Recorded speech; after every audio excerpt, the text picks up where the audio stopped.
तुम्हारा सोचा हुआ कब सही हुआ, तुम्हारा विचारा हुआ कब सही हुआ। अब यहां आके भी सोचोगे विचारोगे तो यहां आना हुआ ही नहीं। तुमने यात्रा हालैंड से यहां तक की व्यर्थ की।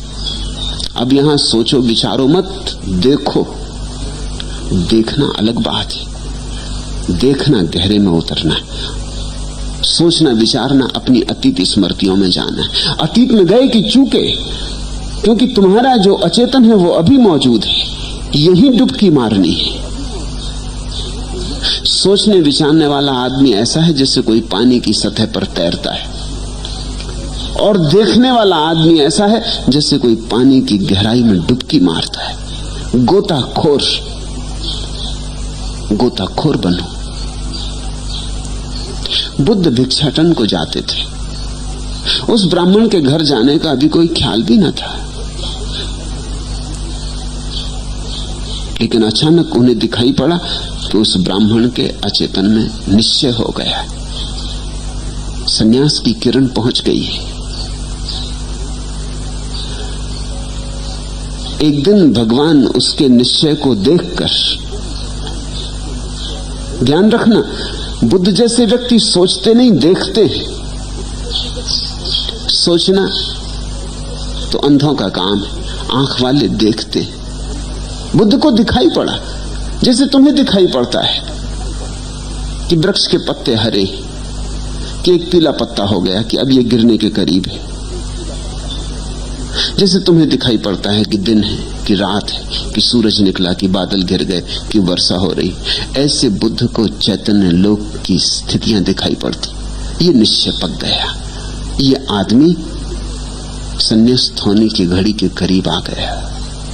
इसको इस पर ही छोड़ दो तो पक्का नहीं है कि इसको अपने निश्चय का पता कब चले। जन्म जन्म भी बीत जाए, और जब चले भी तब भी पता नहीं कि ये क्या व्याख्या करे, किस तरह अपने को समझा ले बुझा ले, किस तरह वापस सो जाए, करवट ले ले, फिर सपनों में खो जाए। इस परम घड़ी को बुद्ध इस ब्राह्मण पर नहीं छोड़ सकते। इस ब्राह्मण का कुछ भरोसा नहीं।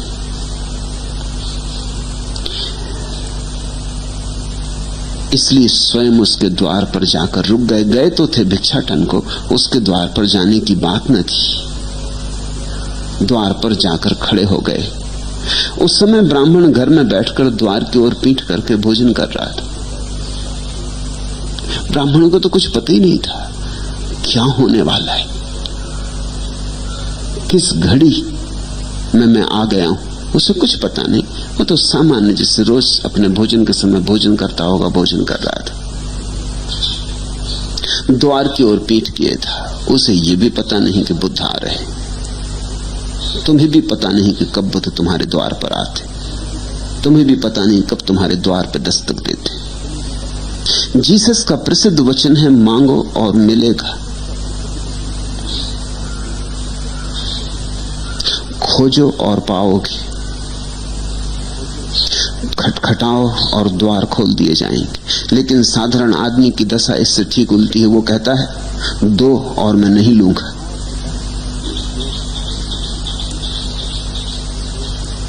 आओ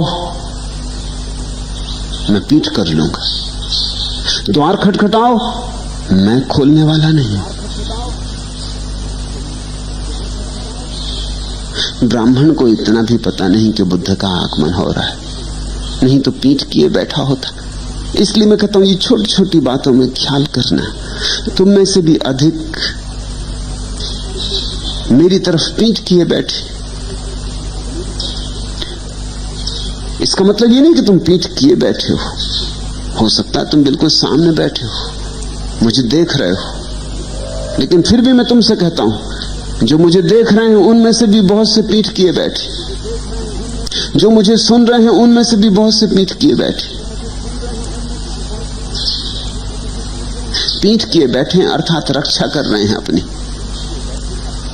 अपने को गंवाने की तैयारी नहीं दिखा रहे, अपने को विसर्जित करने की हिम्मत नहीं जुटा रहे। ब्राह्मण द्वार की ओर पीठ किए भोजन कर रहा था। परम घड़ी आ गई। सन्यास का क्षण करीब आ गया। बुद्ध द्वार पर खड़े और वो एक छोटी सी प्रक्रिया में लगा था, भोजन। ये भी समझ लेना, भोजन का अर्थ है ये साधारण जो रोजमर्रा का जीवन है, खाना पीना, उठना सोना, खाते पीते उठते सोते आदमी जन्म से लेकर मृत्यु तक की यात्रा पूरी कर लेता है। खाने पीने में ही तो सब चला जाता है। भोजन कर रहा था, उसे पता नहीं कि भगवत्ता द्वार पर खड़ी है, वो भोजन कर रहा है। वो एक छोटे से काम में लगा है, एक दैनंदिन कार्य में लगा है। कालातीत द्वार पर खड़ा है और उसे इसकी कुछ खबर नहीं। आदमी ऐसा ही सोया हुआ है। तुम्हारे राह पर भी बहुत बार बुद्ध का आगमन हुआ है, लेकिन तुम पीठ किए रहे। ऐसा नहीं है कि तुम बुद्धों से नहीं मिले हो, मिले हो मगर पीठ थी इसलिए मिलना नहीं हो पाया। ब्राह्मणी ने भगवान को देखा, लेकिन ब्राह्मणी के मन में तो कोई निश्चय उदय नहीं हुआ है। और उससे देखकर पता क्या चिंता पैदा हुई, आदमी कैसा क्षुद्र है। उसे एक चिंता पैदा हुई, उसे ये नहीं दिखाई पड़ा कि भगवान द्वार पर खड़े, उठूं पांव पखारूं बिठाऊं। उसे फिक्र एक बात की हुई कि यदि मेरे पति ने इस श्रमण गौतम को देखा तो फिर ये निश्चय ही भोजन उसे दे देगा और मुझे फिर पकाने की झंझट करनी पड़ेगी। आदमी कैसी क्षुद्र बातों में विराट को खोता है। ऐसी दशा तुम्हारी भी है। इस ब्राह्मणी पर नाराज मत होना, इस ब्राह्मणी को क्षमा करना, क्योंकि ये ब्राह्मणी तुम्हारी प्रतीक है। क्षुद्र बातों में आदमी विराट को खो देता है। चिंता भी क्या उठी, तुम्हें हंसी आएगी क्योंकि तुम्हारी स्थिति नहीं है, तुम सोचते हो अपनी स्थिति नहीं है ये। तुम्हें हंसी आएगी कि ब्राह्मणी भी कैसी मूढ़ है, लेकिन यही आम आदमी की दशा है। तुम भी ऐसी ही क्षुद्र क्षुद्र बातों से चूकते हो।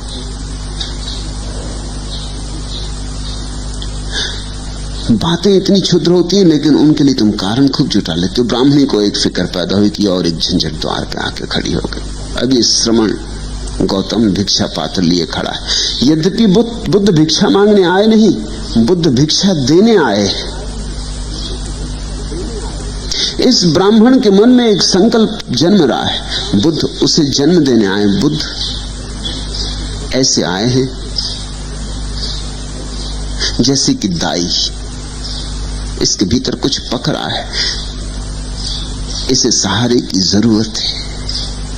जैसे गर्भ पूरा हो गया और बच्चा पैदा हो गया और दाई को हम बुलाते। सुकरात ने कहा है कि मैं दाई हूं। सभी बुद्ध पुरुष दाई है। तुम्हारा ही जन्म होना है, तुम्हें कम से कम पीड़ा हो ऐसे तुम्हारा जन्म हो जाए, कम से कम खून बहे ऐसा तुम्हारा जन्म हो जाए। तुम तुम्हारे ही जन्म की प्रक्रिया में बाधा ना बन जाओ, इस तरह तुम्हारा जन्म हो जाए। सरलता से सुगमता से तुम्हारा पुनरुज्जीवन हो जाए। तो बुद्ध तो इसलिए आए, लेकिन ये स्त्री सोच रही कि एक झंझट हुई, अब कहीं मुझे फिर भोजन न बनाना पड़े। इतना फासला है आदमी और बुद्धों में।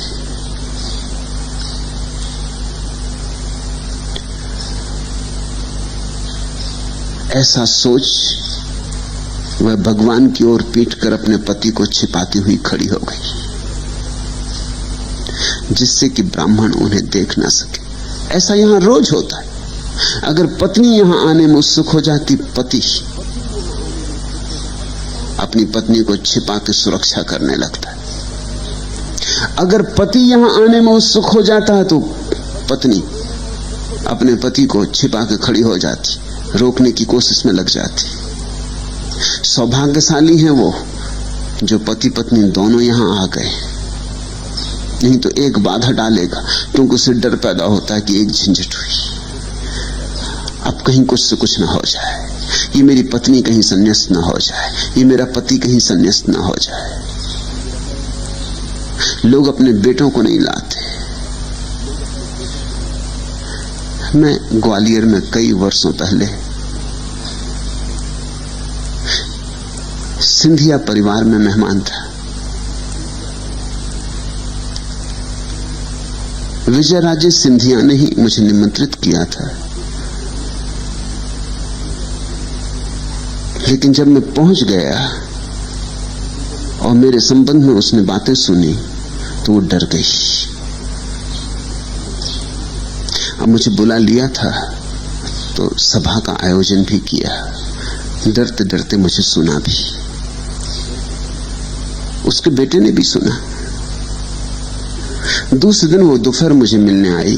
उसने कहा कि क्षमा करें, आपसे छुपाना नहीं चाहिए, मेरा बेटा भी आना चाहता था लेकिन मैं उसे लाई नहीं। मैं तो प्रौढ़ हूं, लेकिन वो भावाविष्ट हो सकता है, वो आपकी बातों में आ सकता है और आपकी बातें खतरनाक है, इसलिए मैं उसे लाई नहीं। मैं उसे आपसे नहीं मिलने दूंगी और मैं आपसे कह देती हूं क्योंकि मैं आपसे छिपाना भी नहीं चाहती। अब ये मां बेटे को आड़ में लेके खड़ी हो रही, इसे पता नहीं किस बात से बचा रही और अपने को प्रौढ़ समझती है। प्रौढ़ का मतलब ये कि मैं तो बहुत जड़ हूं, मुझ पर कुछ असर होने वाला नहीं, आप कुछ भी कहें मैं सुन लूंगी, मुझे कुछ खतरा नहीं है। लेकिन मेरा बेटा अभी जवान है, अभी ताजा है और आपकी बातों में विद्रोह है और कहीं उसको चिंगारी न लग जाए। फिर कहने लगी मुझे क्षमा करें क्योंकि मेरे पति चल बसे और अब बेटा ही मेरा सब सहारा है। जैसे कि मेरे संपर्क में आके बेटा विकृत हो जाए। ये बड़ी हैरानी की बात है। पत्नी इतनी परेशान नहीं होती अगर पति शराब घर चला जाए, लेकिन सत्संग में चला जाए तो ज्यादा परेशान होती, क्योंकि शराब घर कितनी ही अड़चनें ला दे, लेकिन कम से कम पत्नी की सुरक्षा तो कायम रहेगी। पति एक बार वैश्यालय भी चला जाए तो पत्नी उतनी परेशान नहीं होती जितनी साधु संगत में बैठ जाए, क्योंकि चला गया वापस लौट आएगा। लेकिन साधु संगत में खतरा है, कहीं चला ही ना जाए, कहीं वापस लौटने का सेतु ही ना टूट जाए। जो हमारे मोह के जाल हैं और उन मोह में जो लोग ग्रस्त हैं, उन सबको भय पैदा हो जाता है जब तुम किसी बुद्ध पुरुष के पास जाओगे, क्योंकि बुद्ध पुरुषों की एक ही तो शिक्षा है कि मोह से मुक्त हो जाओ। तो जिनका मोह में निहित स्वार्थ है वो सब तरह की अड़चन डालेंगे। और आदमी तरकीबें निकाल लेता है। एक मित्र मेरे पास आए, उन्होंने कहा कि मैं तो संन्यास लेना चाहता हूं लेकिन मेरी पत्नी राजी नहीं है, और जब मैं घर से चलने लगा तो उसने 3 दफे मुझसे कसम खिलवा ली कि संन्यास नहीं लेना। मैंने कसम भी खा ली, संन्यास में लेना चाहता हूं लेकिन लूंगा नहीं, क्योंकि आप ही तो कहते हैं किसी को दुख नहीं देना चाहिए, अब पत्नी को क्या दुख देना। मैंने उनसे कुछ और बातें की ताकि वो ये सन्यास की बात थोड़ी देर को भूल जाएं। मैंने उनसे पूछा पत्नी तुम्हारी और किन किन चीजों के खिलाफ? वो बोले अरे साहब हर चीज के खिलाफ है। सिगरेट पीता हूं तो खिलाफ, सिनेमा जाऊं तो खिलाफ, ज्यादा किताबें पढ़ने में लग जाऊं तो खिलाफ। तो मैंने कहा सिगरेट छोड़ी, उन्होंने कहा कि नहीं छूटती। तो मैंने कहा पत्नी को दुख दे रहे और सिगरेट पिए चले जा रहे और सन्यास छोड़ने को राजी हो क्योंकि पत्नी को दुख नहीं देना चाहते। और कितने दुख पत्नी को नहीं दिए, और सब दुख देने की तैयारी है। सिर्फ ये सन्यास के संबंध में दुख नहीं देना चाहते। दिखाई पड़ता ना, आदमी तरकीबें निकालता है, आदमी बड़ा कुशल है, और जितनी कुशलता आदमी बुद्धों से बचने में लगाता है उतनी कुशलता किसी और चीज में नहीं लगाता। पत्नी घेर कर खड़ी हो गई, पीछे जाके खड़ी हो गई पति के, ताकि भूल चूक से भी पति कहीं पीछे ना देख ले। द्वार पर खड़ा हुआ गौतम दिखाई ना पड़ जाए। उस समय तक लेकिन भगवान की उपस्थिति की अंतः प्रज्ञा होने लगी ब्राह्मण को। वो जो भीतर संकल्प उठा था उसी को सहारा देने बुद्ध वहां आके खड़े हुए थे। ख्याल रखना, जिसके पास होते हो वैसा भाव शीघ्रता से उठ पाता है। जहां होते हो वहां दबे हुए भाव उठाते। तुम्हारे भीतर काम वासना पड़ी है और फिर एक वैश्या के घर पहुंच जाओ या वैश्या तुम्हारे घर आ जाए तो तत्क्षण तुम पाओगे काम वासना जग गई। पड़ी तो थी, वैश्या ऐसी कोई चीज पैदा नहीं कर सकती जो तुम्हारे भीतर पड़ी ना हो। वैश्या क्या करेगी? बुद्ध के पास पहुंच जाएगी तो क्या होगा?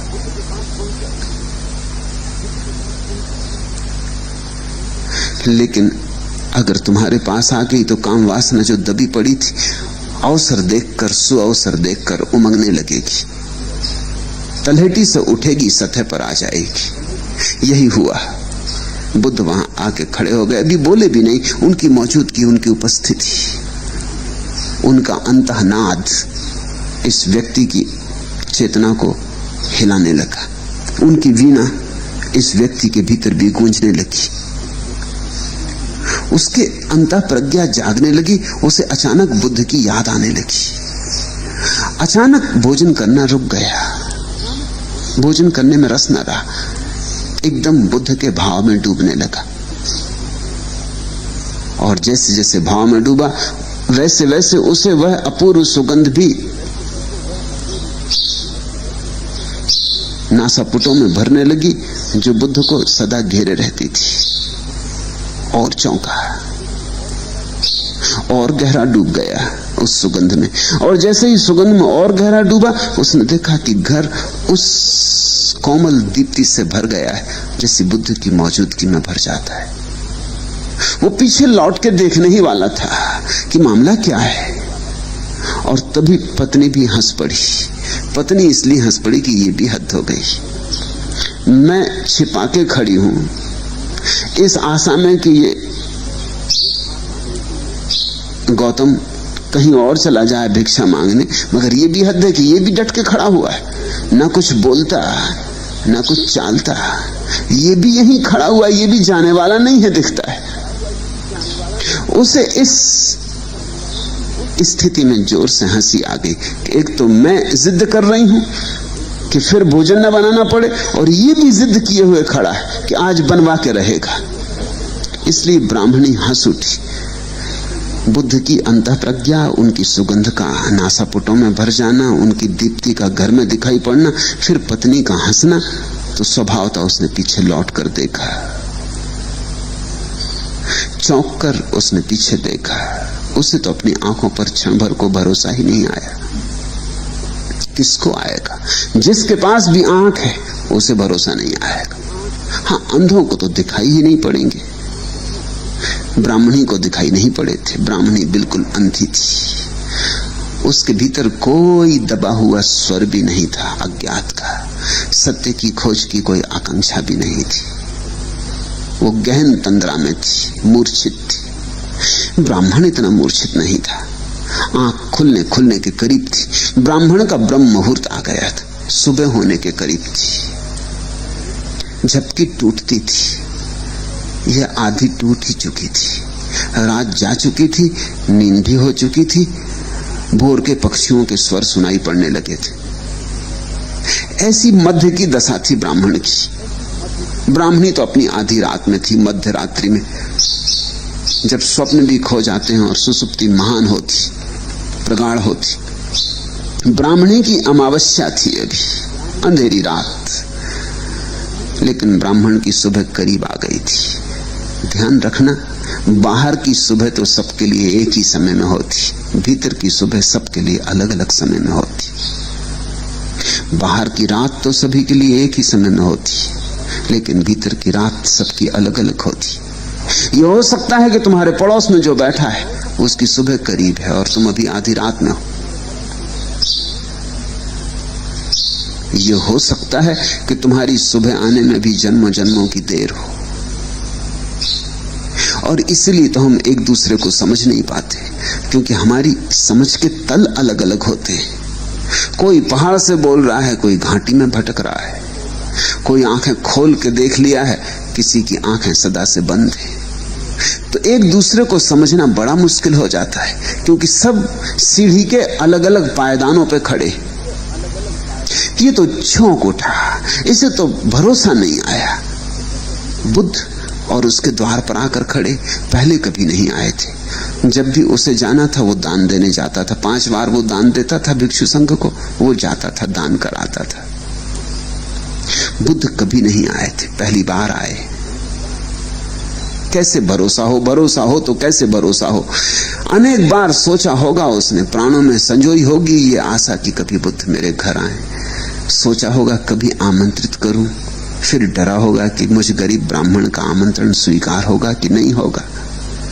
भय संकोच में शायद आमंत्रण नहीं दिया होगा।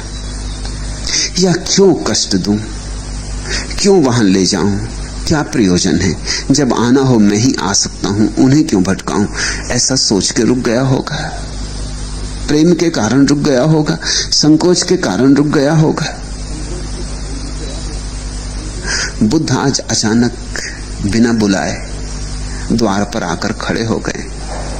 जब जरूरत होती है तब सद्गुरु सदा ही उपलब्ध हो जाता है। सद्गुरु को बुलाने की जरूरत नहीं पड़ती। तुम्हारी पात्रता जब भर जाएगी, जब तुम उस जगह के करीब होगे जहां उसके हाथ की जरूरत है, वो निश्चित मौजूद हो जाएगा। होना ही चाहिए। ब्राह्मण ने चौंक कर देखा, उसे अपनी आंखों पर भरोसा नहीं आया और उसके मुंह से निकल गया, यह क्या भगवान? चकित, आश्चर्य विमुक्त, आंखें मील के देखी होंगी। सोचा होगा कोई सपना तो नहीं देख रहा। सोचा होगा, सदा सदा सोचता रहा हूं कि भगवान आए आए आए। कहीं उसी सोचने के कारण ये मेरी ही कल्पना तो मेरे सामने खड़ी नहीं हो गई।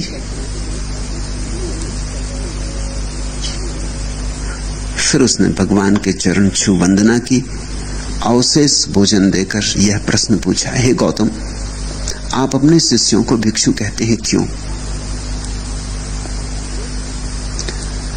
उस समय तक 2 तरह के सन्यासी उपलब्ध थे भारत में।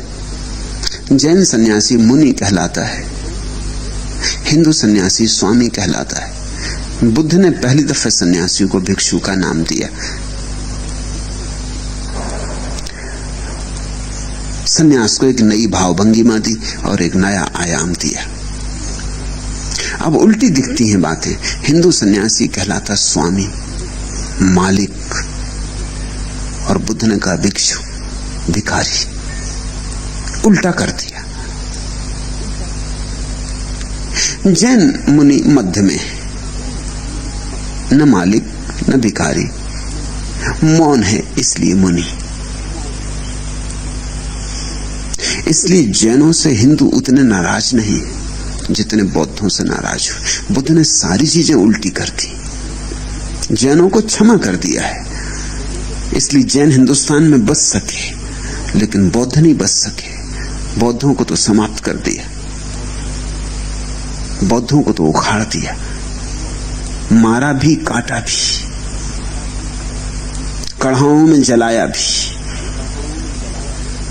क्योंकि बुद्ध ने प्रक्रिया को बिल्कुल उल्टा कर दिया। ये सिर्फ शब्द की ही बात नहीं है, ये बुद्ध की अंतर्दृष्टि है कि हिंदू विचार से उन्होंने बिल्कुल एक दूसरी भावधारा का जन्म दिया। स्वामी शब्द प्यारा है, कुछ बुरा नहीं, लेकिन उसमें एक खतरा है। खतरा तो सभी शब्दों में होता है। स्वामी शब्द में एक खतरा है कि कहीं उससे सन्यासी अहंकारी ना हो जाए। स्वामी शब्द प्यारा है, उसका मतलब होता है अपना मालिक, और अपनी मालकियत तो चाहिए ही, अपना स्वामित्व तो चाहिए ही। जो अपना मालिक नहीं है वही तो संसारी है, उसके 1000 मालिक है, 1000 इच्छाएं उसकी मालिक है, धन उसका मालिक है, पद उसका मालिक है, उसके बहुत मालिक हैं, वो गुलाम है। सन्यासी वही है जिसने और सब तरह के मालिक हटा दिए और स्वयं अपना मालिक हो गया। अब उसकी इंद्रियां उस पर काबू नहीं रखती, कब्जा नहीं रखती। अब इंद्रियां उसे नहीं चलाती, वो अपनी इंद्रियों को चलाता है। अब मन उसे नहीं चलाता, वो मन को अपने पीछे लेके चलता है। मन उसकी छाया हो गया। उसने अपने आत्म गौरव की घोषणा कर दी। शब्द बड़ा प्यारा है, अर्थपूर्ण है, लेकिन खतरा है। खतरा यह है कि अहंकार का जन्म हो जाए, अकड़ आ जाए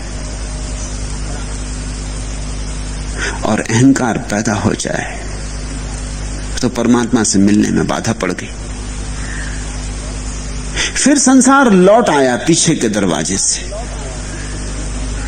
ज्यादा सूक्ष्म होकर लौट आया। पहले धन की अकड़ थी, पद की अकड़ थी, अब सन्यास की अकड़ हो जाएगी। बुद्ध ने इसलिए बदल दिया शब्द, ठीक दूसरे तल पर ले गए, कहा भिक्षु। लेकिन याद रखना, भिक्षु का अर्थ भिखारी नहीं है। भाषा कोश में तो है, लेकिन बुद्ध ने भिक्षु का अर्थ किया जो सब तरह से खाली है, भिक्षा का पात्र हो गया, जिसके पास अपना कुछ भी नहीं, जो अपने भीतर सिर्फ शून्य है, जिसने और सब तो छोड़ा ही छोड़ा, मैं का भाव भी छोड़ दिया, आत्मा भी छोड़ दी, अत्ता भी छोड़ दी, जो अनत्ता में जी रहा है, जो सिर्फ शून्य हो गया है। ऐसा व्यक्ति भिक्षु, भिखारी नहीं, क्योंकि भिखारी तो वो है जो अभी आशा से भरा है कि मिल जाएगा, जो मांग रहा है कि मिल जाएगा, कि पालूंगा, किसी न किसी तरह खोज लूंगा, मांग मांग के इकट्ठा कर लूंगा। लेकिन अभी इकट्ठे होने की दौड़ जारी है। भिक्षु धनाकांक्षी है, धनाढ्य नहीं है मगर धनाकांक्षी है। धन उसके पास नहीं है, लेकिन धन की तृष्णा तो उसके पास उतनी ही है जितनी किसी धनी के पास हो, शायद धनी से ज्यादा हो, क्योंकि धनी ने तो धन का थोड़ा अनुभव भी लिया। अगर उसमें थोड़ी अकल होगी तो ये समझ में आ गया होगा कि धन मिलने से कुछ भी नहीं मिलता। लेकिन भिखारी को तो ये भी नहीं हो सकता। भिखारी की तो धन की आकांक्षा बड़ी प्रगाढ़ है, उसे धन मिला भी नहीं, धन का अनुभव भी नहीं, वो धन के पीछे दौड़ रहा है। भिक्षु का अर्थ है जिसकी कोई आकांक्षा नहीं। इतना ही नहीं कि उसने वासनाएं छोड़ी, इंद्रियां छोड़ी, उसने इंद्रियों पर जो मालकियत करने वाला भीतर का अहंकार है वो भी छोड़ दिया। उसने बाहर का स्वामित्व भी छोड़ दिया, उसने स्वामी को भी छोड़ दिया। वो जो भीतर स्वामी बन सकता है उसको भी छोड़ दिया। बुद्ध कहते हैं तुम भीतर एक शून्य मात्र हो, और जब तुम शून्य मात्र हो तभी तुम वस्तुता हो। ये भिक्षु की दशा।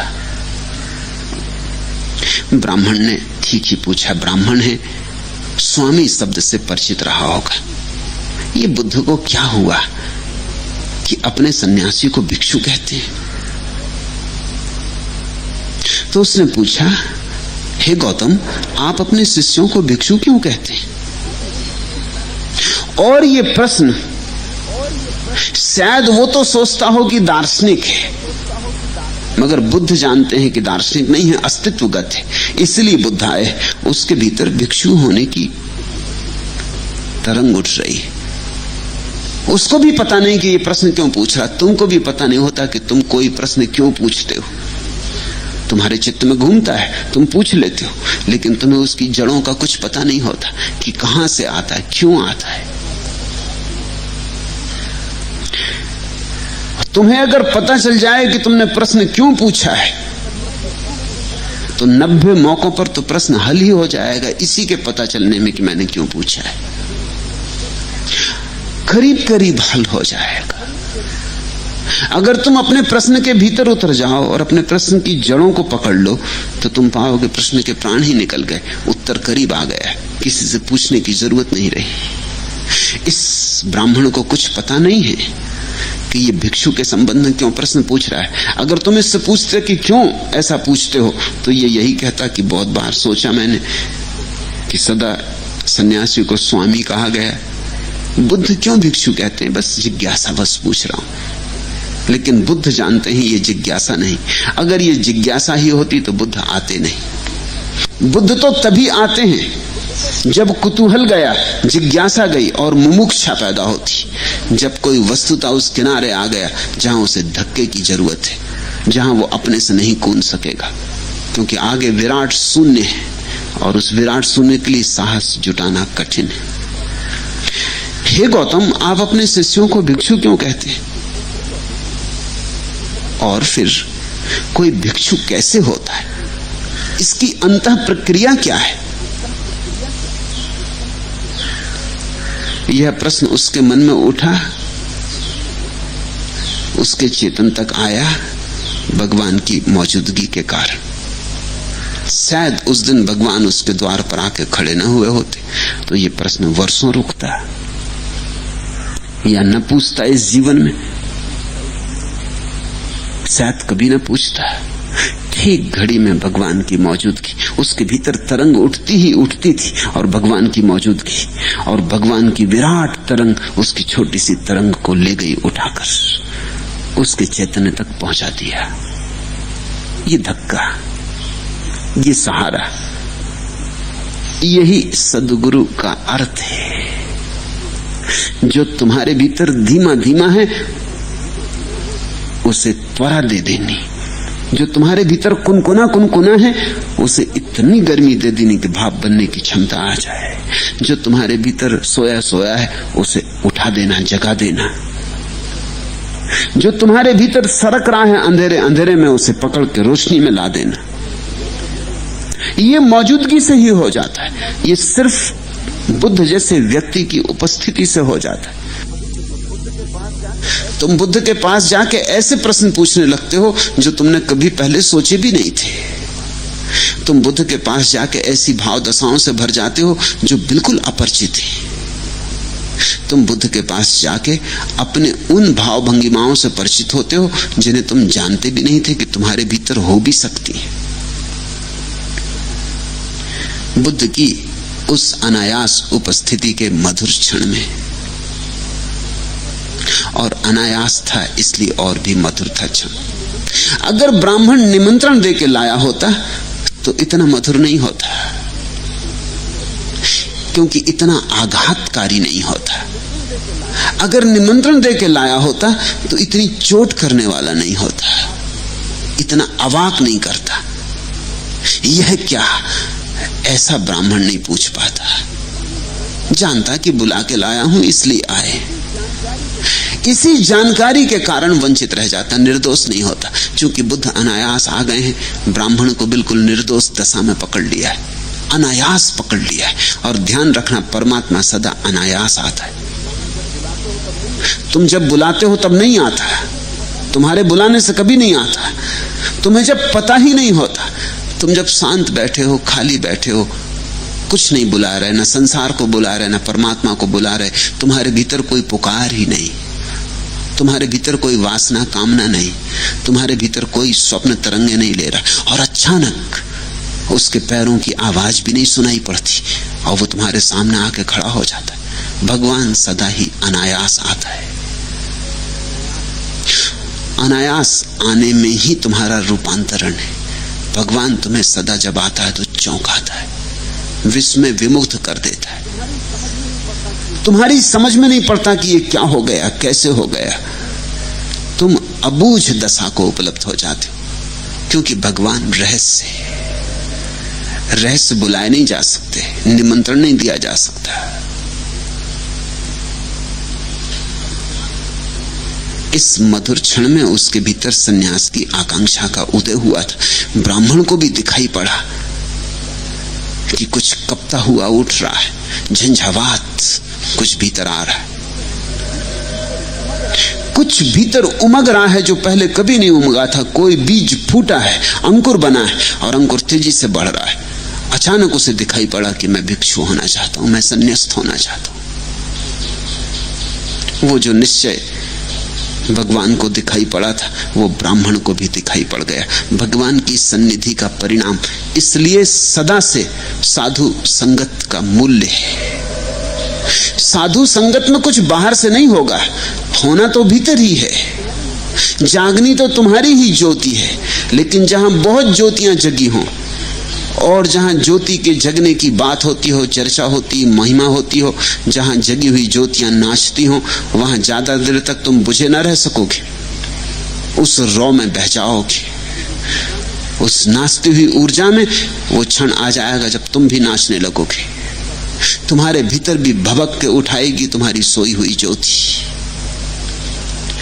शायद भगवान उसके द्वार पर उस दिन इसलिए ही गए थे कि जो ज्योति धीमी धीमी सरक रही है, धुएं में दबी पड़ी है, वो प्रज्वलित हो जाए। और शायद ब्राह्मणी की चेष्टा कि भगवान दिखाई ना पड़े, उसके अचेतन में उठी किसी भय के कारण ही संभव हुई थी। ब्राह्मणी सोच रही थी शायद भगवान भोजन मांग लेंगे और मुझे फिर भोजन बनाना पड़ेगा, ये उसकी व्याख्या थी। लेकिन शायद उसके भीतर भी जो भय पैदा हुआ था वो भोजन का ही नहीं हो सकता। क्या भोजन बनाने में इतना भय हो सकता है? भय से आदि ही रहा होगा कि कहीं आज ब्राह्मण को ही भगवान न ले जाए, क्योंकि जब भगवान बुद्ध जैसा व्यक्ति किसी के द्वार पर आता है तो क्रांति होगी, तो आग लगेगी, तो पुराना जलेगा, तो नए का जन्म होगा। लेकिन ये ब्राह्मणी को भी साफ नहीं है कि वो क्यों जाके ब्राह्मण को छिपा के पीछे खड़ी हो गई है। वो तो यही सोच रही है, गरीब ब्राह्मणी यही सोच रही कि कौन दोबारा झंझट में पड़े। तुम अक्सर जो कारण सोचते हो अपनी कृत्यों के, वे ही कारण हो, ऐसा मत सोच लेना। तुम्हारे कारण तो कल्पित होते, तुम्हें मूल का तो पता नहीं होता। ब्राह्मणी भी भयभीत हो गई। और ध्यान रखना, स्त्रियों के भीतर अचेतन ज्यादा सक्रिय होता है पुरुषों की बजाय। इसलिए अक्सर स्त्रियों को उन बातों की झलक पुरुष से भी पहले मिल जाती, जो बातें स्पष्ट नहीं। तुमने कई बार अनुभव किया होगा, रोज ऐसा घटता है कि स्त्री के भीतर विचार के पार पकड़ने की कुछ ज्यादा क्षमता है। पुरुष में बुद्धि बढ़ गई है, स्त्री में अभी भी अचेतन घना है। इसलिए स्त्री अगर तुमसे कहे कि आज मत जाओ, इस हवाई जहाज से यात्रा मत करो, तो सुन लेना। स्त्री कहे आज, हालांकि वो कोई जवाब नहीं दे सकेगी, समझा नहीं सकेगी, रोएगी, कहेगी कि आज मत जाओ इस ट्रेन से। और तुम कहोगे क्या कारण, क्यों ना जाऊं? वो कहेगी कारण मुझे भी कुछ पता नहीं, या कुछ बनाया हुआ कारण बताएगी कि मैं जोशी के पास गई थी, वो मना करता है कि आज का दिन खराब है, कि मुहूर्त ठीक नहीं है, कि कल चले जाना, कि आज मुझे काम है, कि बच्चा बीमार है। कुछ कारण खोज के बताएगी। लेकिन अगर तुम ठीक से पूछो, सहानुभूति से पूछो, तो वो कहेगी बस मेरे भीतर ऐसा होता है कि आज ना जाओ, मुझे भी कुछ पता नहीं कि ऐसा क्यों होता। स्त्री अभी भी हृदय से ज्यादा जीती बजाय तर्क के। इसलिए ये मजेदार घटना घटी। इसके पहले कि ब्राह्मण जिसके लिए बुद्ध आए थे उसके निर्णय को गति मिले, उसके पहले ब्राह्मणी का अचेतन जाग गया। उसके पहले ब्राह्मणी खड़ी हो गई बचाने को, खतरे के पहले बचाने को खड़ी हो गई। खतरा द्वार पर खड़ा है, बुद्ध का आगमन खतरनाक है। हालांकि ब्राह्मणी को भी पता नहीं, उसने सोचा कि बस भोजन दोबारा ना बनाना पड़े, ये गौतम कहां आके खड़ा हो गया। फिर ब्राह्मणी हंसी। उस हंसी में भी ऊपर से तो कथा इतना ही कहती कि वो इसलिए हंसी की हद हो गई। एक मैं कि एक बार भोजन बनाने की झंझट से बचने के लिए पति को छेड़े खड़ी हूं, रोके खड़ी हूं बुद्ध को, और एक ये गौतम, इसकी भी जिद हद हो गई। बढ़ता नहीं, दूसरे दरवाजे चला जाए, इतना बड़ा गांव पड़ा है, आज यही कोई जिद बांध के खड़ा है। ब्राह्मणी सोचती है इसलिए मैं हंसी कि गौतम भी जिद्दी है, लेकिन शायद ये हंसी भी उसके अचेतन से आई है। शायद उसे कहीं भीतर ये भी साफ हुआ कि भोजन फिर से बनाना पड़े इतनी सी बात के लिए मैं रोक के खड़ी नहीं होने वाली थी, कुछ और है। और जो और की थोड़ी सी झलक उसे मिली होगी कि कहीं ये ब्राह्मण मेरे पति को ना ले जाए तो हंसी होगी, ये भी कोई बात सोचने की हुई, ये क्यों ले जाएगा? मेरे पति ने कभी संन्यास नहीं होना चाहा, कभी भिक्षु नहीं होना चाहा। मेरे पति यद्यपि इस गौतम को कभी कभी दान देते हैं, लेकिन अब भी ब्राह्मण है, अब भी पूजा करते, हवन करते, वेद पढ़ते, शास्त्र में लगे रहते हैं। भ्रष्ट होने की कोई आशा नहीं। मैं भी कैसी चिंता में पड़ गई, इसलिए भी हंसी होगी। उस घड़ी भगवान ने ये गाथा कही और यह गाथा ब्राह्मण का सन्यास बन गई। फिर क्षण भर नहीं रुका।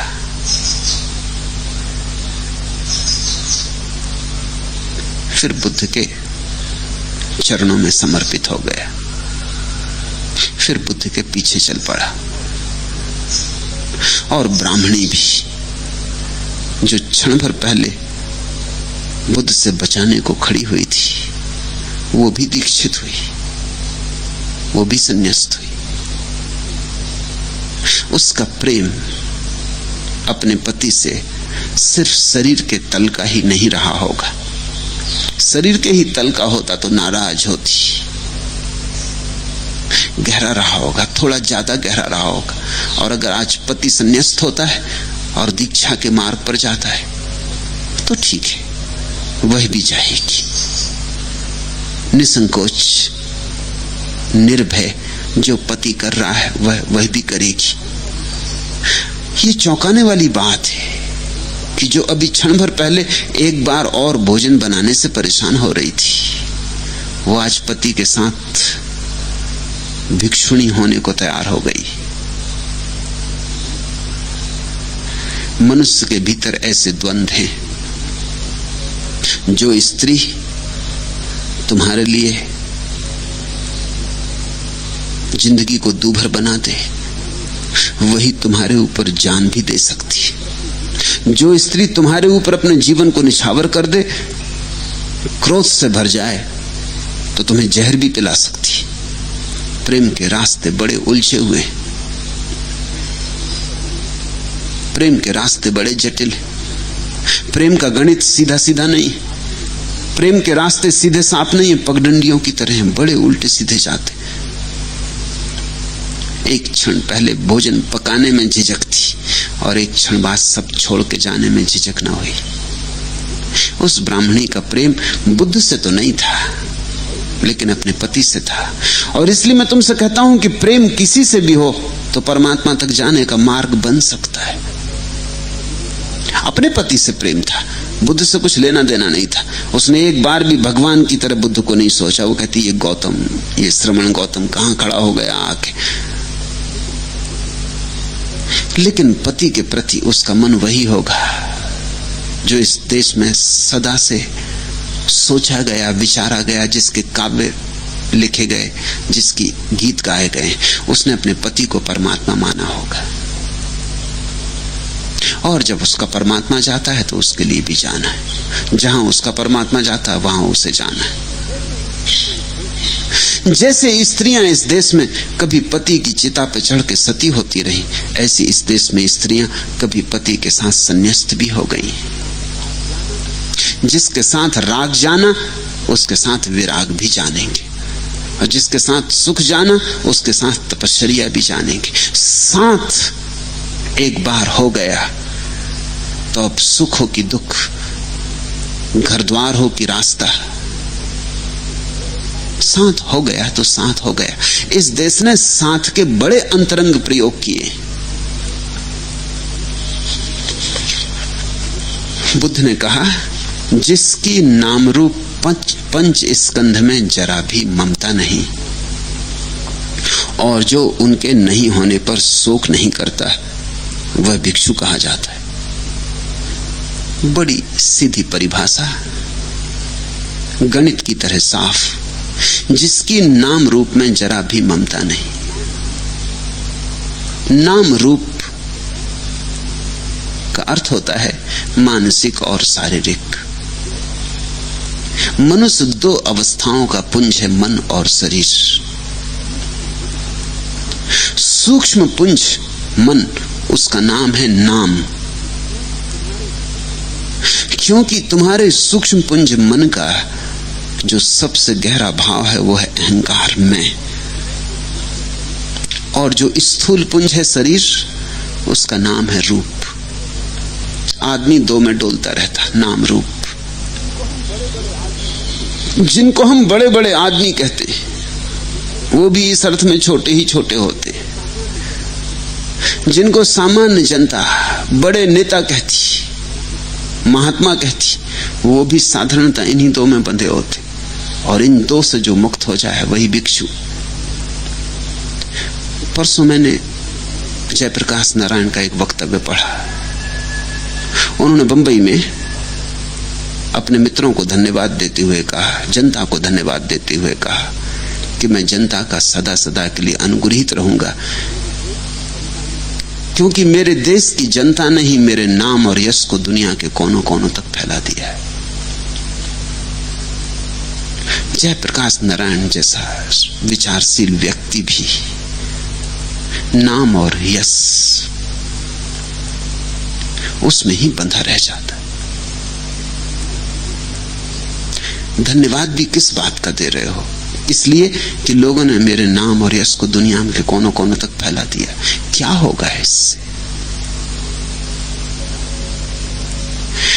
राजनीति की लड़ाई अक्सर सिद्धांतों की लड़ाई नहीं, सिद्धांत तो सिर्फ आड़ होते। असली लड़ाई तो अहंकारों की लड़ाई है, गहरी लड़ाई तो व्यक्तित्वों की लड़ाई है। ये कुछ कांग्रेस और जनता की लड़ाई कोई सिद्धांतों की लड़ाई नहीं, ये सिर्फ व्यक्तित्वों की लड़ाई। कौन प्रतिष्ठित होता है, कौन पद पे बैठता है।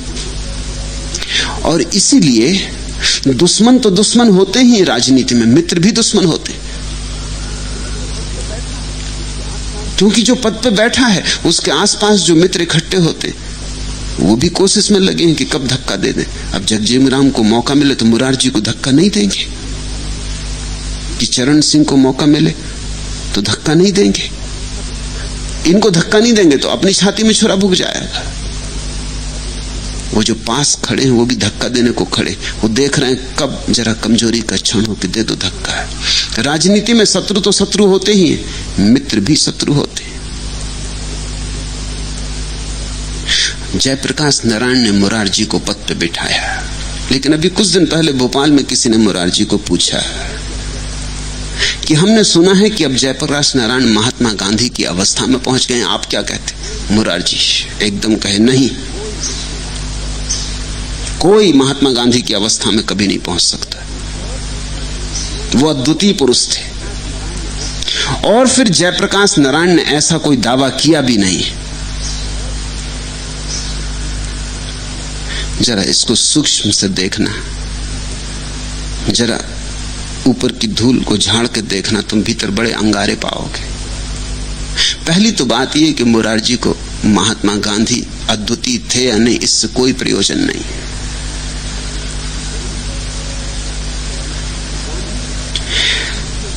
गांधी अद्वितीय थे ये बात तो इसलिए कही जा रही ताकि जयप्रकाश नारायण को उनकी जगह पर रखा जाए। वस्तुतः तो मुरारजी चाहेंगे कि वो महात्मा गांधी हो गए, जयप्रकाश कहां बीच में आते। चीजों को तुम सीधे देखोगे तो कभी नहीं समझ पाओगे। मुरारजी, महात्मा गांधी की सब जड़ताएं उनमें, और एक जड़ता और ज्यादा, स्वमूत्र का पीना। वो महात्मा गांधी से बड़े महात्मा है। फिर कहते हैं कि जयप्रकाश नारायण ने इसका कोई दावा किया भी नहीं। अब जरा मजा देखना, अगर जयप्रकाश नारायण दावा न करें तो जब दावा ही नहीं किया तो कैसे हो सकते हैं, और अगर कल दावा करें तो इसीलिए फिर महात्मा गांधी नहीं हो सकते कि कहीं दावेदार महात्मा गांधी हुए। देखना, तर्क बड़ा मजेदार होता है। दावा नहीं किया जयप्रकाश नारायण ने जैसे कि महात्मा गांधी होने का दावा करके फिर किसी अदालत से फैसला लेना होगा कि हाँ ये महात्मा गांधी हो गए। दावा नहीं किया इसलिए कैसे इसको मानना। और अगर दावा करें तो मुरारजी कहेंगे कि दावेदार कहीं महात्मा गांधी होते। महात्मा गांधी तो ऐसे विनम्र थे, विनम्रता, और ये दावेदार। लेकिन असली बात कुछ और है। असली बात यह है कि मुरारजी नहीं चाहेंगे कि उनसे ऊपर कोई आदमी प्रतिष्ठित हो, उनसे ऊपर किसी का यश हो। और महात्मा गांधी से किसको क्या लेना है। मैंने सुना है कि महात्मा गांधी की हत्या के पहले मुरारजी को पता चल गया था, खबर उनको दी गई थी, कुछ भी उन्होंने किया नहीं। वल्लभ भाई पटेल को भी कहते हैं खबर मिल गई थी लेकिन कुछ किया नहीं। महात्मा गांधी के मरने के पहले वल्लभ भाई पटेल राष्ट्रीय स्वयंसेवक संघ की 2 सभाओं में गांधी की आलोचना की और राष्ट्रीय स्वयंसेवक संघ की प्रशंसा की। और जिस दिन गांधी की हत्या हुई उसके घंटे भर पहले गांधी ने जो वल्लभ भाई पटेल से कहा था वो वचन याद करने जैसा है। महात्मा गांधी ने वल्लभ भाई पटेल को कहा था घंटे भर पहले मरने के कि सरदार जैसा मैं तुम्हें जानता था अब तुम वैसे नहीं रहे, तुम बदल गए, तुम अब वही नहीं हो जिस व्यक्ति को मैं जानता था। पद पे पहुंच के तुम कुछ के कुछ हो गए। फिर गांधी की हत्या हो गई और इतने दिन हो गए गांधी को हत्या हुए। मुरारजी ने एक बार भी इसके पहले नहीं कहा कि इसमें आरएसएस का कोई हाथ नहीं, लेकिन अब पद पर पहुंचकर उन्होंने कहना शुरू कर दिया कि आरएसएस का इसमें कोई हाथ नहीं, कि गॉडसे तो आरएसएस का सदस्य नहीं रहा था जब उसने हत्या की। यह हो सकता है कि गॉडसे सदस्य न रहा हो हत्या करते वक्त, सिर्फ इसीलिए ताकि अगर कोई अड़चन हो तो जिम्मेदारी आरएसएस पर ना आए। वो सिर्फ इतना ही बताती है बात कि वो आरएसएस को बचाना की आकांक्षा रही होगी भीतर, कि संस्था बदनाम ना हो। अगर मैं पकड़ भी जाऊं तो संस्था पर कोई लांछन ना लगे। लेकिन बड़े मजे की बात है, गांधी के भक्त महात्मा गांधी की समाधि पे फूल चढ़ाते हैं और यहां अब आरएसएस को बढ़ावा दे रहे हैं, क्योंकि आरएसएस ने ही उनको प्रतिष्ठित किया है, उनको पद पे बिठाया है।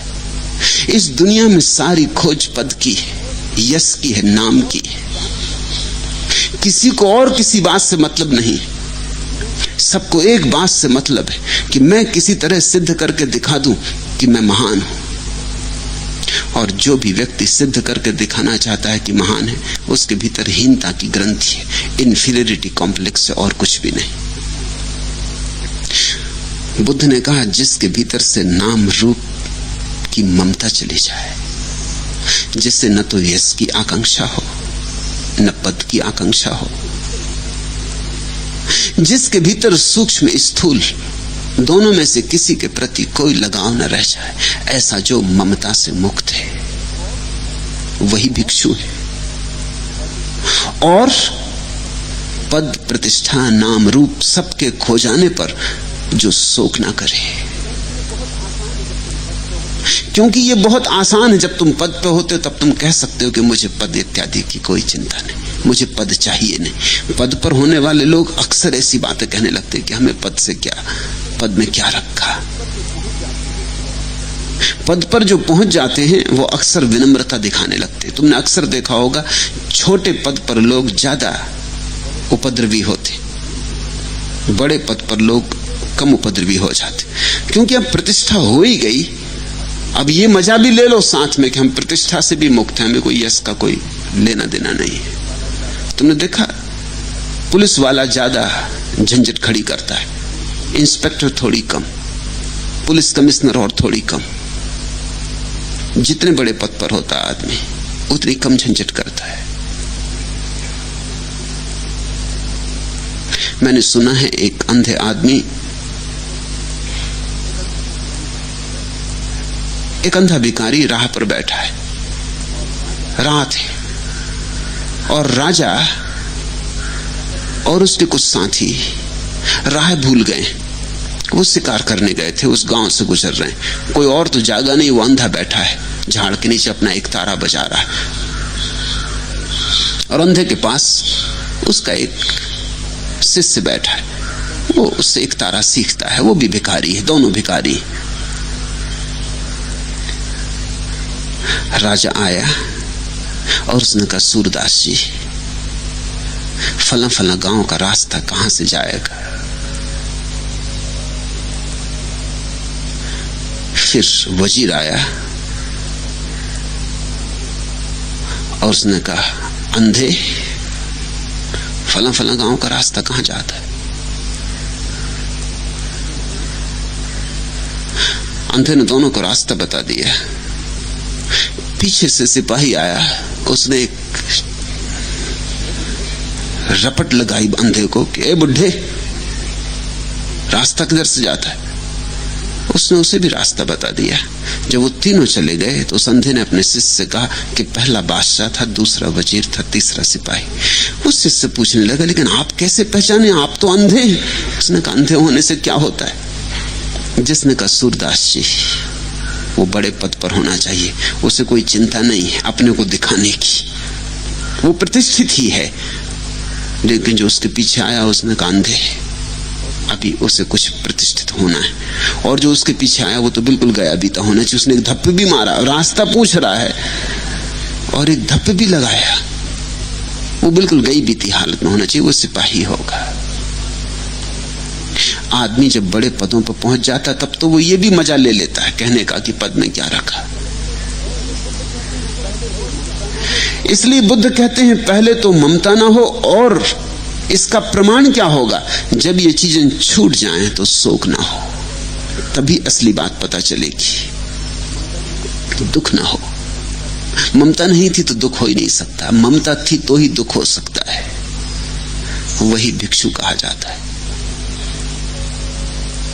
ब्राह्मण ने सुना, चरणों में झुका और उसने कहा कि मुझे स्वीकार कर ले, मुझे भी इस रास्ते पर ले चले। ममता में रह के मैंने देख लिया, दुख के अतिरिक्त कुछ भी नहीं पाया,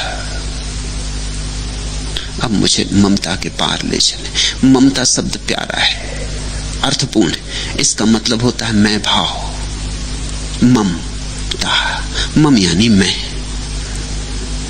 चीजों में बहुत मैं भाव रखना, ये मेरा मकान, ये मेरी पत्नी, ये मेरी दुकान, ये मेरा धर्म, ये मेरी किताब, ये मेरा मंदिर, ये मेरा देश, ये सब ममता है। जब मैं भाव चला जाए, मकान मकान है, मेरा क्या? और देश देश है, मेरा क्या? कुरान कुरान है, मेरा क्या? पत्नी स्त्री है, मेरा क्या? मेरा कुछ भी नहीं। जब सब मेरे गिर जाते तो अचानक तुम पाओगे एक चीज अपने आप गिर जाती, वो है मैं को संभालने के लिए मेरों के डंडे लगे हुए हैं चारों तरफ से। मैं टिक ही नहीं सकता बिना मेरे के। इसलिए जितना तुम चीजों को कह सकते हो मेरा, जितनी ज्यादा चीजें तुम्हारे पास हैं कहने को मेरी, उतना तुम्हारा मैं बड़ा होता जाता है। और जब तुम्हारे पास कोई मेरा कहने को नहीं बचता तो मैं को खड़े रहने की जगह नहीं बचती, मैं तत्क्षण गिर जाता है। तुम मेरे को गिराओ, मैं अपने से गिर जाता है। और उस मैं के गिर जाने का नाम भिक्षु। मैं का गिर जाना यानी शून्य हो जाना।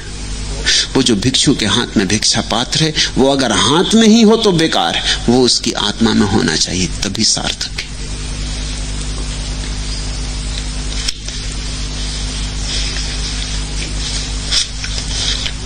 द्वितीय दृश्य, भगवान के अग्रणी शिष्यों में से एक महाकात्यायन के शिष्य कुटिकर्ण सोन स्थिविर कुरर घर से जेतवंजा भगवान का दर्शन कर जब वापस आए, तब उनकी मां ने एक दिन उनके उपदेश सुनने के लिए जिज्ञासा की और नगर में भेरी बजवाकर सबके साथ उनके पास उपदेश सुनने गई। जिस समय वह उपदेश सुन रही थी उसी समय चोरों के एक बड़े गिरोह ने उसके घर में सेंध लगाकर सोना चांदी हीरे जवाहरात आदि ढोना शुरू कर दिया। एक दासी ने चोरों को घर में प्रवेश किया देख उपासिका को जाकर कहा, उपासिका हंसी और बोली, जा चोरों की जो इच्छा हो सो ले जावे, तू उपदेश सुनने में विघ्न ना डाल। चोरों का सरदार, जो कि दासी के पीछे पीछे उपासिका की प्रतिक्रिया देखने आया था, यह सुन के ठगा रह गया, अवाक रह गया। उसने तो खतरे की अपेक्षा की थी। वो उपासिका बड़ी धनी थी, उस नगर की सबसे धनी व्यक्ति थी। उसके इशारे पर हजारों लोग चोरों को घेर लेते, चोरों का भागना मुश्किल हो जाता। चोरों का सरदार तो डर के कारण ही पीछे पीछे गया था कि अब देखें क्या होता है, हम ये उपासिका क्या प्रतिक्रिया करती। और उपासिका ने कहा, देख जा चोरों की जो इच्छा हो सो ले जावे, तू उपदेश सुनने में विघ्न न डाल। स्वभाव था चोरों का सरदार अवाक रह गया। उसने तो खतरे की अपेक्षा की थी, लेकिन उपासिका के वे थोड़े से शब्द उसके जीवन को बदल गए। उन छोटे से शब्दों से जैसे चिंगारी पड़ गई।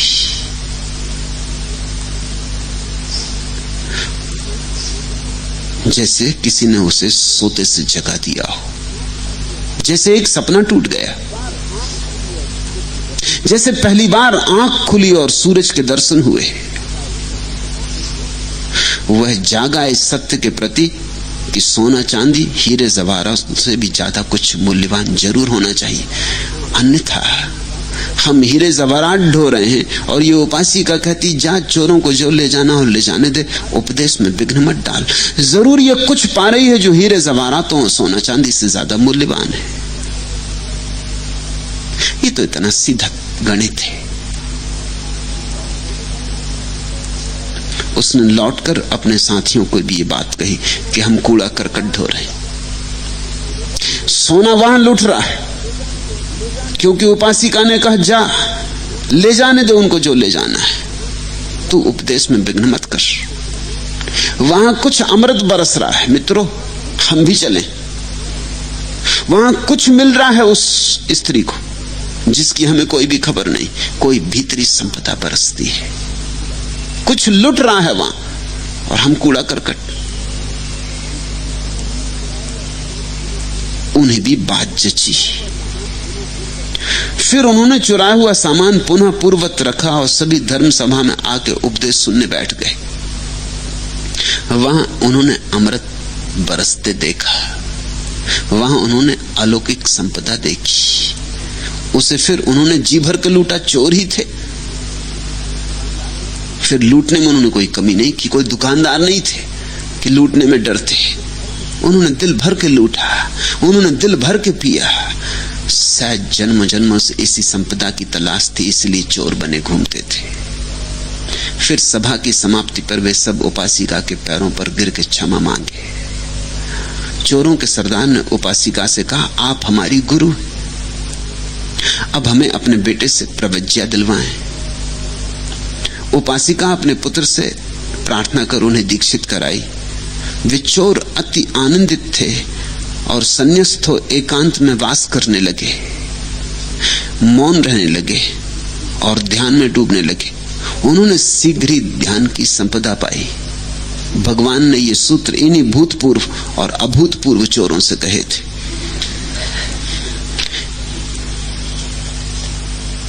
सिंचम भिक्खु इमम नामम सित्ताते लहु में सत्ति छेत्वा रागंच दोसंच ततो निब्बान मेहसी।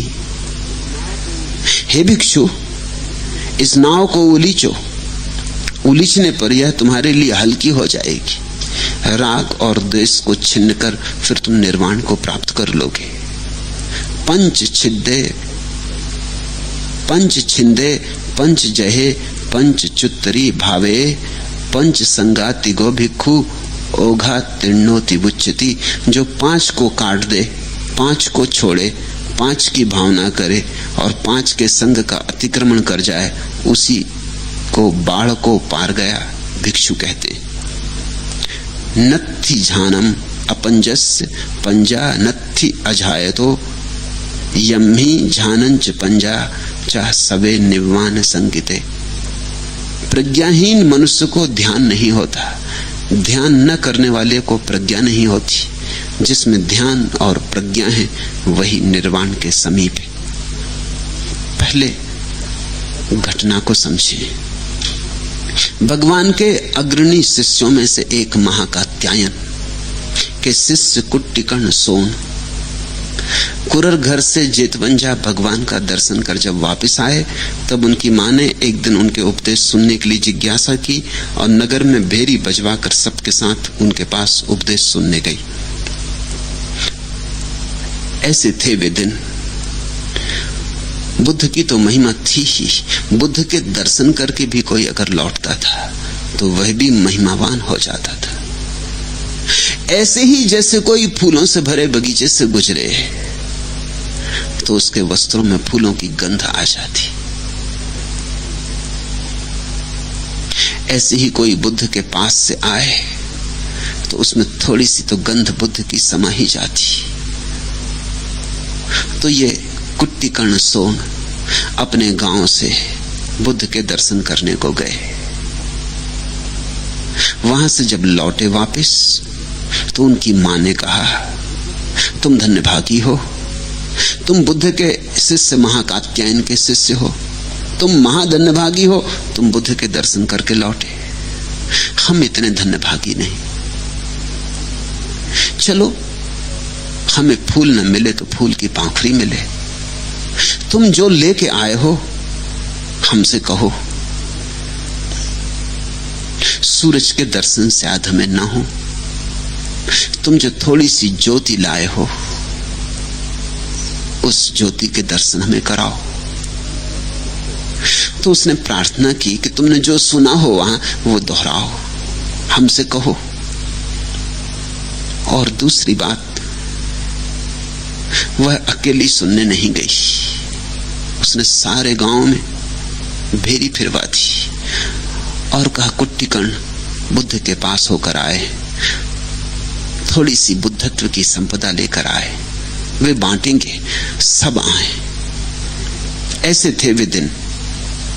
क्योंकि जब परम धन लुटता हो, बटता हो, तो अकेले अकेले नहीं, भेरी बजाकर, सबको निमंत्रित करके। इस जगत की जो संपदा है उसमें दूसरों को निमंत्रित नहीं किया जा सकता, क्योंकि वे बांट लेंगे तो तुम्हारे हाथ कम पड़ेगी।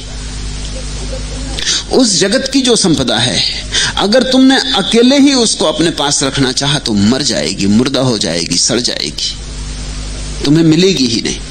उस जगत की संपदा उसे ही मिलती है जो मिलने पे बांटता है, जो मिलने पे बांटता चला जाता है। जो जितना बांटता है उतनी संपदा बढ़ती है। इस जगत की संपदा बांटने से घटती है, उस जगत की संपदा बांटने से बढ़ती है। इस सूत्र को ख्याल रखना। तो भेरी बजवा दी, सारे गांव को लेकर उपदेश सुनने गई। स्वभावतः सारा गांव उपदेश सुनने गया। चोरों की बनाई, गांव में कोई था ही नहीं, सारा गांव उपदेश सुनने गांव के बाहर इकट्ठा हुआ था। चोरों ने कहा, ये अवसर चूक जाने जैसा नहीं है। वे उपासिका के घर में पहुंच गए, बड़ा गिरोह लेकर। ठीक संख्या बौद्ध ग्रंथों में है 1040। क्योंकि उपासिका महाधनी थी, उसके पास इतना धन था कि ढोते ढोते दिन लग जाते तो ही वो ले जा सकते थे। तो 1000 चोर इकट्ठे उसके घर पे हमला बोल दिए। सब तरफ से दीवारें तोड़ के वे अंदर घुस गए। सिर्फ एक दासी घर में छूटी थी। उसने इतना बड़ा गिरोह देखा तो भागी। वे चोर सोना चांदी हीरे जवाहरात ढो ढो के बाहर ले जाने लगे। दासी ने जाके उपासिका को कहा। दासी घबराई होगी, पसीना पसीना हो रही होगी, सब लूटा जाता है। लेकिन उपासिका हंसी और बोली, जा, चोरों की जो इच्छा हो सो ले जावे, तो उपदेश सुनने में विघ्न ना डाल। इस देश ने एक ऐसी संपदा भी जानी है जिसके सामने और सब संपदाएं फीकी हो जाती। इस देश को ऐसे हीरों का पता है जिनके सामने तुम्हारे हीरे कंकड़ पत्थर हैं। इस देश ने ध्यान का धन जाना है, और जिसने ध्यान जान लिया उसके लिए फिर और कोई धन नहीं, सिर्फ ध्यान ही धन है। इस देश ने समाधि जानी, और जिसने समाधि जानी वो सम्राट हुआ, उसे असली साम्राज्य मिला। तुम सम्राट हो जाओ भी संसार में तो भिखारी ही रहोगे, और तुम भीतर के जगत में भिखारी भी हो जाओ तो सम्राट हो जाओगे। ऐसा अद्भुत नियम है। उस क्षण उपासिका रस विमुक्त थी। उसका बेटा लौटा था बुद्ध के पास होकर, बुद्ध की थोड़ी सुवास लाया था,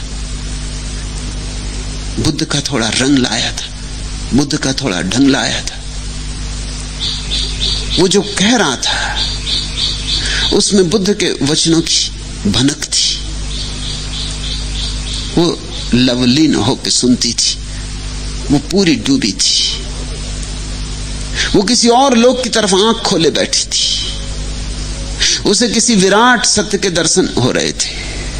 उसे एक एक शब्द हृदय में जा रहा था और रूपांतरित कर रहा था। उसके भीतर बड़ी रासायनिक प्रक्रिया हो रही थी। वो देह से आत्मा की तरफ मुड़ रही थी, वो बाहर से भीतर की तरफ मुड़ रही थी। उसने कहा, जा चोरों की जो इच्छा हो सो ले जावे, तो उपदेश सुनने में विघ्न न डाल। ऐसा तो कोई तभी कह सकता है जब विराट मिलने लगे। और मैं तुमसे कहता हूं, क्षुद्र को छोड़ना मत, विराट को पहले पाने में लगो, क्षुद्र अपने से छूट जाएगा। तुमसे मैं नहीं कहता कि तुम घर द्वार छोड़ो, मैं तुमसे मंदिर तलाशने को कहता हूं। मैं तुमसे नहीं कहता कि तुम धन दौलत छोड़ो, मैं तुमसे ध्यान खोजने को कहता हूं। जिसको ध्यान मिल जाएगा, धन दौलत छूट ही गई। छूटी न छूटी अर्थहीन है बात, उसका कोई मूल्य ही न रहा। आमतौर से तुमसे उल्टी बात कही जाती। तुमसे कहा गया है कि तुम पहले संसार छोड़ो, तब तुम परमात्मा को पा सकोगे। मैं तुमसे कहना चाहता हूं, तुम संसार छोड़ोगे तुम और दुखी हो जाओगे जितने तुम दुखी अभी हो, परमात्मा नहीं मिलेगा। लेकिन अगर तुम परमात्मा को पालो तो संसार छूट जाएगा। अंधेरे से मत लड़ो, दिए को जलाओ। अंधेरे से लड़ोगे, दिया नहीं जलेगा। अंधेरे से लड़ोगे, हारोगे, थकोगे, बड़े परेशान हो जाओगे। ऐसे ही तो तुम्हारे 100 में से 99 महात्माओं की दशा है, और परेशान हो गए, तुमसे ज्यादा परेशान है। तुम्हें ये बात दिखाई नहीं पड़ती? कभी कभी साधारण ग्रस्त के चेहरे पे तो कुछ आनंद का भाव भी दिखाई पड़ता है। तुम्हारे तथाकथित साधु सन्यासियों के चेहरे पर तो आनंद का भाव बिल्कुल खो गया है, एकदम जड़ता है, एकदम गहरी उदासी, सब जैसे मरुस्थल हो गया। क्या कारण है? बातें तो करते हैं कि सब छोड़ देने से आनंद मिलेगा, मिला कहां है? तुमने किसी जैन मुनि को नाचते देखा है, प्रसन्न देखा है, आनंदित देखा है? छोड़ के मिला क्या है? छोड़ने से मिलने का कोई संबंध नहीं, बात उल्टी है। मिल जाए तो छूट जाता है। दिया जलाओ और अंधेरा अपने से नष्ट हो जाता है। ऐसी ही घटना उस उपासिका को घट रही थी। वो तल्लीन थी, उसे धीरे धीरे धीरे उस रस का स्वाद आ रहा था। इस घड़ी में ये खबर आई कि सब धन लुटा जा रहा। उसने कहा, ले जाने दे उनको सब, अब कोई चिंता की बात नहीं, तू मेरे इस भाव दशा में विघ्न ना डाल। चोरों का सरदार भी पीछे पीछे चला आया था उपासका की प्रतिक्रिया देखने। वह तो सुन के अबाक रह गया, वो तो ठिठक गया। अक्सर ऐसा हो जाता है कि पापी तुम्हारे तथाकथित पुण्यात्माओं से जल्दी रूपांतरित हो जाते। वाल्मीकि और अंगुलीमाल। और अक्सर ऐसा हो जाता है कि अपराधियों में एक तरह की सरलता होती जो तुम्हारे प्रतिष्ठित कहे जाने वाले लोगों में नहीं होती। प्रतिष्ठित लोग तो चालाक, चालबाज, कपटी, पाखंडी होते, लेकिन जिनको तुम अपराधी कहते हो उनमें कपट नहीं होता, चालबाजी नहीं होती। कपट और चालबाजी होती तो वो पकड़े ही क्यों जाते? पहली बात, जिनमें कपट और चालबाजी है वो तो पकड़े नहीं गए, वो तो बड़े स्थानों पर बैठे हैं, वो तो दिल्ली में विराजमान है। जो पकड़ जाते हैं वो सीधे साधे लोग हैं, इसीलिए पकड़ जाते हैं। दुनिया में छोटे अपराधी पकड़े जाते हैं, बड़े अपराधी तो प्रधानमंत्री और राष्ट्रपति बन जाते हैं। दुनिया में छोटे अपराधी जेल खानों में मिलेंगे, बड़े अपराधियों के नाम पर इतिहास लिखे जाते हैं। नेपोलियन और सिकंदर और चंगेज और नादिर और स्टालिन और हिटलर और माओ सब हत्यारे हैं, लेकिन उनके नाम पे इतिहास लिखे जाते, उनकी गुण गाथाएं गाई जाती। छोटे मोटे अपराधी जेलों में सड़ते हैं, बड़े अपराधी इतिहास के निर्माता हो जाते। तुम्हारा सारा इतिहास बड़े अपराधियों की कथाओं का इतिहास, और कुछ भी नहीं। असली इतिहास नहीं है, असली इतिहास लिखा नहीं गया। असली इतिहास लिखा जा सके ऐसी अभी मनुष्य की चित्त दशा नहीं। अगर असली इतिहास लिखा जा सके तो बुद्ध होंगे उस इतिहास में, महावीर होंगे, कबीर होंगे, नानक होंगे, दादू होंगे, मीरा होगी, सहजो होगी, क्राइस्ट, जरथुस, लाओसो, च्वांगत्सु, ऐसे लोग होंगे। रिंझाई, नारोपा, तिलोपा, ऐसे लोग होंगे। फ्रांसिस, एक हार्ट, थेरेसा, ऐसे लोग होंगे। मोहम्मद, राबिया, बायजीद, मंसूर, ऐसे लोग होंगे। लेकिन ऐसे लोगों का तो कुछ पता नहीं चलता। फुटनोट भी इतिहास में उनके लिए नहीं लिखे जाते, उनका नाम भी लोगों को ज्ञात नहीं। इस पृथ्वी पर अनंत संत हुए, उनका नाम भी लोगों को ज्ञात नहीं, और वे ही असली इतिहास है, वे ही असली नमक है पृथ्वी के। कूड़ाकट है, यहां तो विघ्न मत डाल, मेरे ध्यान में खलल खड़ी ना कर, मुझे चुका मत। एक शब्द भी चूक जाएगा तो मैं पछताऊंगी। वो सारी संपत्ति चली जाए, ये एक शब्द सुनाई पड़ जाए तो बहुत ही। चोट ठिठक गया। मेरे देखे अपराधी सदा ही सीधे साधे लोग होते, उनमें एक तरह की निर्दोषता होती, एक तरह का बालपन होता है। वो ठिठक गया तो उसने कहा फिर हम भी क्यों ना लूटें इसी धन को। तो हम कब तक वही हीरे जवाहरात लूटते रहे। जब इसको उनकी चिंता नहीं है तो जरूर कुछ मामला है, कुछ राज है, हम कुछ गलत खोए कि कुछ हो, क्योंकि हम ये सब लिए जा रहे हैं। और उपासिका कहती ले जाने दो, लेकिन मेरे ध्यान में बाधा मत डालो। यहां मैं सुनने बैठी हूं, धर्म श्रवण कर रही हूं, इसमें खलल नहीं चाहिए। तो जरूर उसके भीतर कोई संगीत बज रहा है जो बाहर से दिखाई नहीं पड़ता, और भीतर कोई रसधार बह रही जो बाहर से पकड़ में नहीं आती। हम भी चले, तुम भी चलो। हम कब तक ये कूड़ा करकट इकट्ठा करते रहेंगे। तो हमें अब तक ठीक धन का पता नहीं था। शायद चोर भी ठीक धन की तलाश में ही गलत धन को इकट्ठा करता रहता है। यही मेरा कहना है। इस दुनिया में सभी लोग असली धन को ही खोजने में लगे हैं, लेकिन कुछ लोग गलत चीजों को असली धन समझ रहे हैं, तो उन्हीं को पकड़ते हैं। जिस दिन उनको पता चल जाएगा कि ये असली धन नहीं है, उसी दिन उनके जीवन में रूपांतरण, क्रांति, नए का आविर्भाव हो जाएगा। उस दिन उन चोरों के जीवन में हुआ। उन्होंने सब जो ले गए थे बाहर जल्दी से भीतर पूर्ववत रख दिया, भागे धर्म सभा की ओर।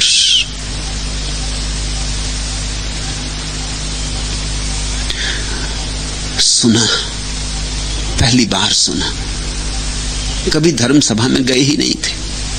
धर्म सभा में जाने की फुर्सत कैसे मिलती? जब लोग धर्म सभा में जाते तब वो चोरी करते, तो धर्म सभा में कभी गए नहीं थे। पहली बार ये अमृत वचन सुने। ख्याल रखना, अगर पंडित होते, शास्त्रों के जानकार होते, तो शायद कुछ पता ना चलता। तुमसे मैं फिर कहता हूं, पापी पहुंच जाते हैं और पंडित चूक जाते हैं, क्योंकि पापी सुन सकते हैं, उनके पास बोझ नहीं है ज्ञान का, उनके पास शब्दों की भीड़ नहीं है, उनके पास सिद्धांतों का जाल नहीं। पापी इस बात को जानता है कि मैं अज्ञानी हूं, इस कारण सुन सकता है। पंडित सोचता है मैं ज्ञानी हूं, मैं जानता ही हूं, इसलिए क्या नया होगा यहां, क्या नया मुझे बताया जा सकता है। मैंने वेद पढ़े, मैंने उपनिषद पढ़े, गीता मुझे कंठस्थ है, यहां मुझे क्या नया बताया जा सकता है। इसलिए पंडित चूक जाता है। धन्य भागी थे कि वे लोग पंडित नहीं थे और चोर थे। जाके बैठ गए, अवाक होके सुना होगा, पहले सुना नहीं था, कुछ पूर्व ज्ञान नहीं था जिसके कारण मन खलल डाले। उन्होंने वहां अमृत बरसते देखा, वहां उन्होंने अलौकिक संपदा बटते देखी, उन्होंने जी भर के उसे लूटा। चोर थे, शायद इसी को लूटने के लिए सदा कोशिश करते रहे थे। बहुत बार लूटी थी संपत्ति लेकिन मिली नहीं थी, इसलिए चोरी जारी रही थी। आज पहली दफा संपत्ति के दर्शन हुए। फिर सभा की समाप्ति पर वे सब उपासिका के पैरों पर गिर पड़े, क्षमा मांगी, धन्यवाद दिया। और चोरों के सरदार ने उपासिका से कहा, आप हमारी गुरु। आपके वे थोड़े से शब्द कि जा चोरों को ले जाने दो जो ले जाना हो।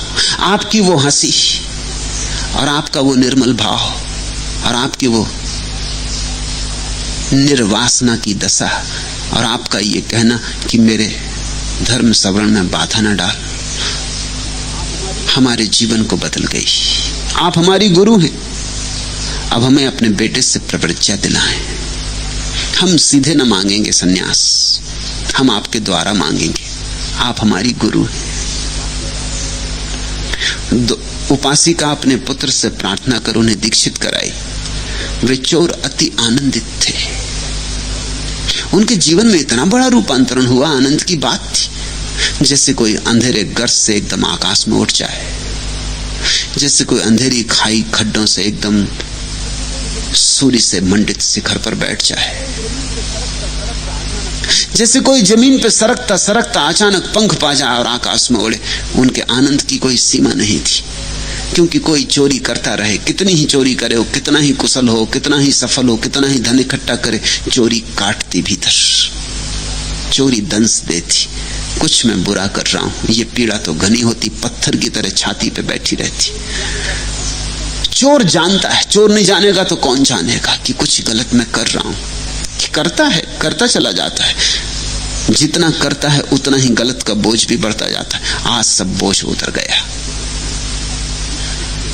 संन्यास्त हुए वे, दीक्षित हुए वे अति आनंदित थे। वे प्रवर्जित हो एकांत में वास करने लगे, मौन रहने लगे, ध्यान में डूबने लगे। संसार उन्होंने पूरी तरह देख लिया था, सब तरह देख लिया था, बुरा करके भला करके सब देख लिया था। अब करने को कुछ बचा नहीं था। अब वे ना करने में उतरने लगे। एकांत का अर्थ है ना करना, मौन का अर्थ है ना करना, का अर्थ है करना। अब वे शांत शून्य में डूबने लगे। उन्होंने शीघ्र ही ध्यान की शाश्वत संपदा पाई। बौद्ध कथा तो ऐसा कहती कि बुद्ध को आकाश से उड़ के जाना पड़ा। मैंने छोड़ दिया उस बात को, तुम्हें भरोसा ना आएगा, नाहक तुम्हें शंका के लिए क्यों कारण देने। लेकिन कहानी मीठी है, इसलिए एकदम छोड़ भी नहीं सकता, याद दिलाऊंगा ही। कहानी तो यही है कि उन चोरों ने जंगल में बैठ के, उन्होंने बुद्ध को देखा ही नहीं। उन्होंने तो उपासिका को गुरु मान लिया। उपासिका के माध्यम से उसके बेटे सोन से दीक्षित हो गए। उन्होंने बुद्ध को देखा नहीं है, लेकिन उनकी प्रगाढ़ ध्यान की दशा, बुद्ध को जाना पड़ा हो आकाश मार्ग से तो कुछ आश्चर्य नहीं करोगे क्या, जाना ही पड़ेगा। मैं ये नहीं कह रहा हूं कि आकाश मार्ग से गए ही होंगे, मगर जो मैं कह रहा हूं वो ये कि बुद्ध को जाना ही पड़ेगा। इतने ध्यान की गहराई और ऐसे साधारण जनों में, ऐसे पापियों में बुद्ध खिंचे चले आए होंगे, आना ही पड़ा होगा। आकाश मार्ग से आने की कथा इतना ही बताती कि बुद्ध को उड़ के आना पड़ा। इतनी जल्दी आना पड़ा कि शायद पैदल चल के आने में देर लगेगी, उतनी देर नहीं की जा सकती। और ये चोर ऐसी महान गहराई में उतरने लगे कि बुद्ध को लगा और थोड़ी देर हो गई तो लांछन होगा, इसलिए जाना पड़ा होगा। उन्होंने जाके ये सूत्र इन चोरों से कहे थे, हे भिक्षु, खिंच भिक्षु इमम नावम सिक्ता ते लहू में सकती, इस नाव को उलीचो,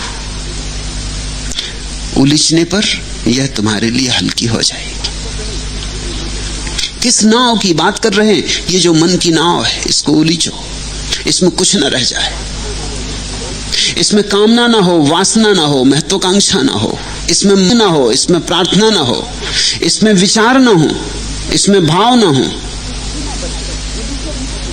इसमें कुछ भी ना बचे। उलीचो भिक्षुओं, खिंच भिक्षु, इस नाव से सब उलीच दो, इस नाव को बिल्कुल खाली कर लो, शून्य कर लो, यह तुम्हारे लिए हल्की हो जाएगी।